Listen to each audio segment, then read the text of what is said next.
Few countries have offered Ukraine even half the extent of military support that Poland has provided. Polish military aid to Ukraine has so far encompassed well over 300 armored fighting vehicles, AFVs, including over 230 tanks and some 110 pieces of self-propelled guns and multiple rocket launchers, amongst a host of other weapon types. Poland also serves the important role of central transit hub for arms donations to Ukraine, and the majority of Western military aid enters through Poland. Even though Poland does not disclose details of most of its arms deliveries, a great number of armament types have meanwhile been spotted or reported on by authorities in Ukraine. One of the most significant Polish arms deliveries includes over 230 T-72MR and T-72M1R tanks. While Spain and Germany decided against sending 10 Leopard 2A4S and 88 Leopard 1A5S in 2022. Poland and North Macedonia quickly transferred a significant portion of their T-72 tank fleet to Ukraine in April and upgraded them with Contact 1 explosive reactive armor.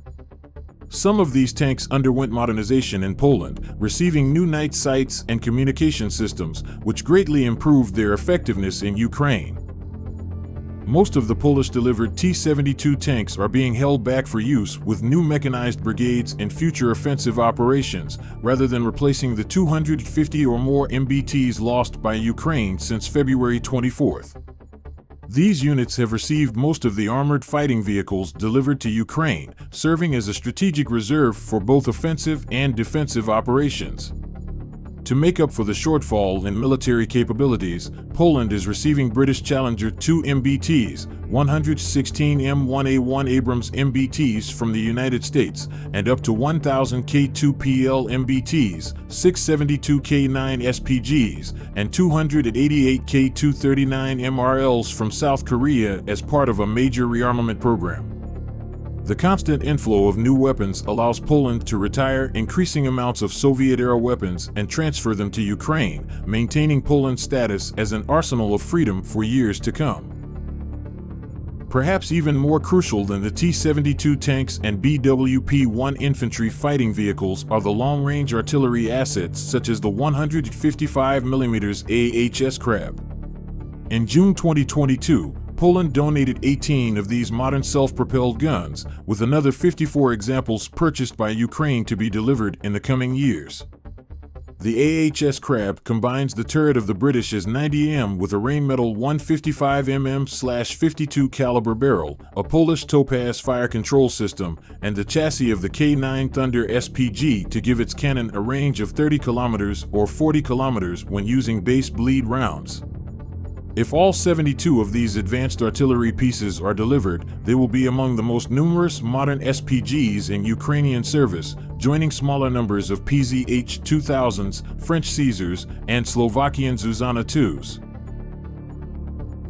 The Polish private sector's contributions have been equally noteworthy, with journalist Sławomir Sierakowski and the Army of Drones organizing successful crowdfunding campaigns that resulted in the purchase of a Bayraktar TB2 drone from Baykar Tech, which was given for free, with the $5 million raised going to charities helping Ukrainian citizens, 20 WB Electronics Fly-Eye reconnaissance drones, and 20 WB Electronics Warmate loitering munitions.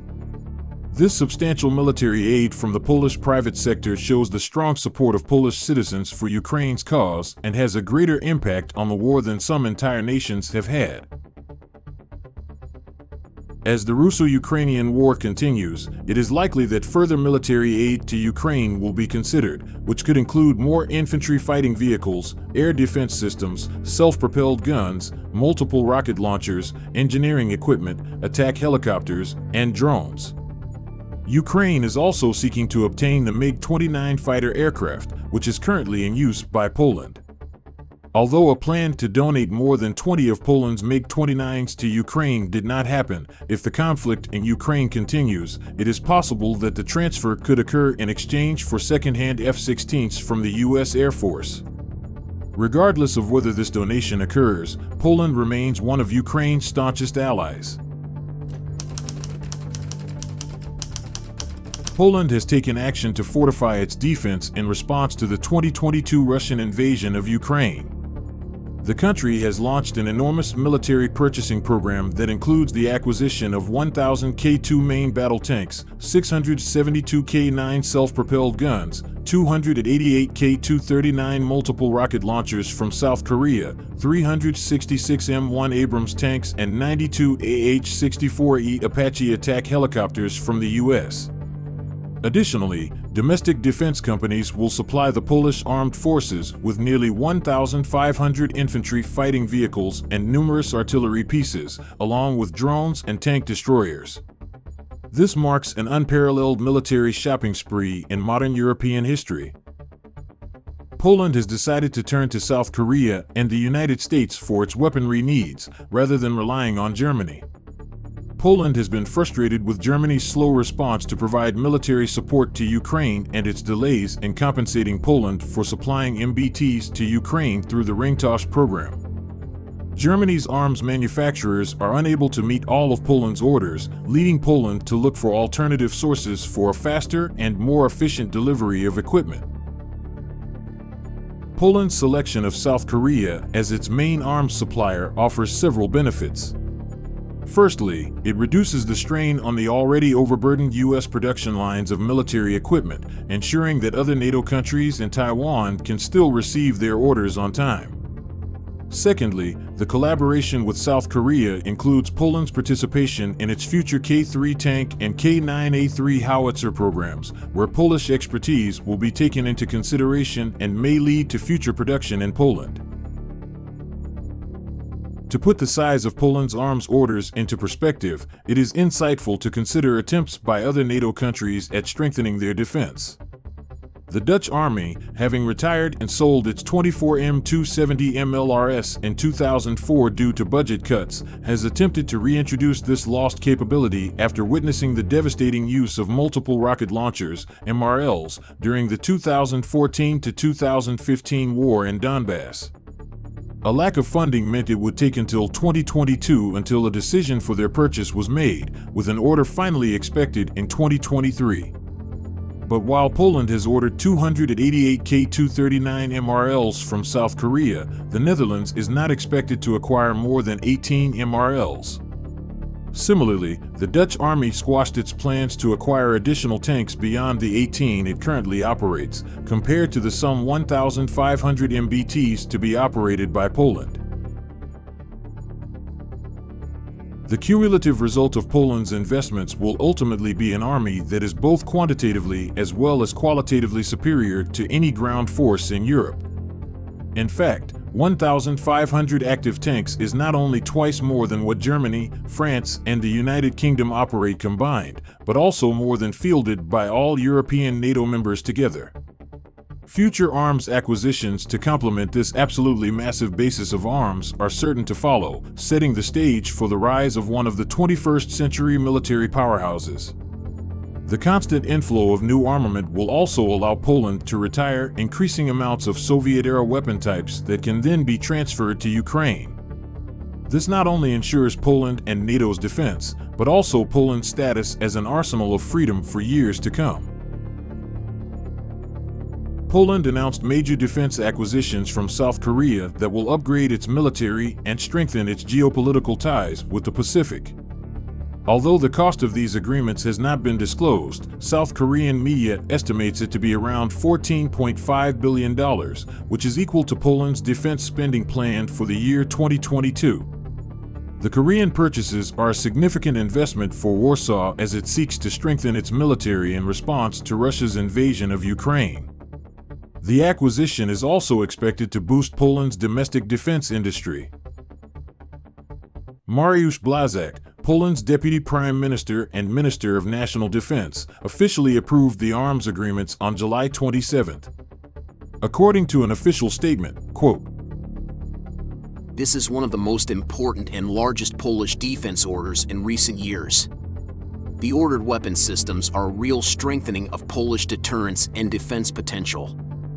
It will ultimately be produced with a wide participation of the Polish defense industry. Orders are characterized by a fast supply pace and a large transfer of technology to Poland. This strengthening is extremely important in view of the situation on our eastern border. We do not have time. We cannot wait. We have to arm the Polish army. Why such a weapon? Because we learn lessons from what is happening in Ukraine. We learn lessons from how the aggressor attacks, how Russia has attacked. We can see that armored forces and artillery are of great importance on the battlefield nowadays, hence the decision to strengthen this type of armed forces. The purchase is driven not just by fears of Russia, but also as an acknowledgement that Poland plans to continue to transfer older weapon systems to Ukraine and will need to backfill the resulting gaps. In addition to the military benefits, the acquisitions will also have an industrial impact, as all three weapon systems will be domestically produced in Poland after 2026, with agreements in place for joint development of new tanks and howitzers. The partnership with Hyundai Rotem, a South Korean company, is expected to expand in the future as both countries are starting a strategic cooperation.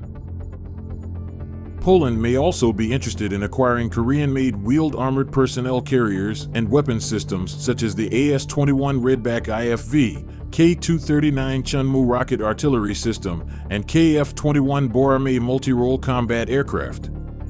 According to Poland's Ministry of National Defense, there is still a plan to purchase 2 multi-role fighter squadrons as part of the Polish Armed Forces Technical Modernization Plan for 2021 to 2035, regardless of the purchase of the FA-50PL. Before the collapse of the Soviet Union, the Polish army included more than 350,000 soldiers and was rather offensive than defensive. Maintaining such an army was very expensive and was not efficient or effective. Consequently, after 1991, the Polish armed forces had to be reduced and modernized.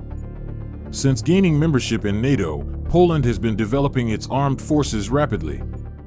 Proximity to Russia requires adequate capabilities, and as a reaction to the current Ukrainian war, Poland has made significant steps toward strengthening its military power.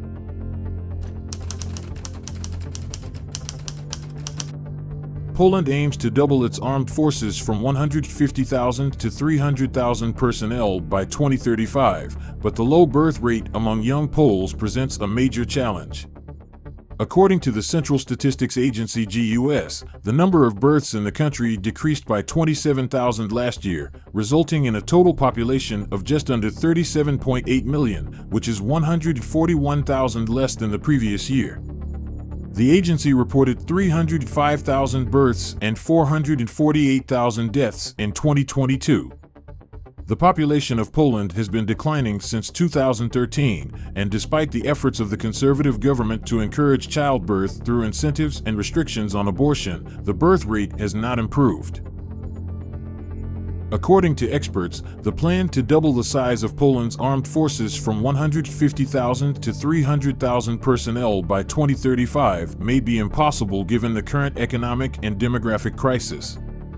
The Conservative Law and Justice Party, PiS, government is criticized for neglecting the needs of young Poles and instead focusing on the elderly population and Catholic groups.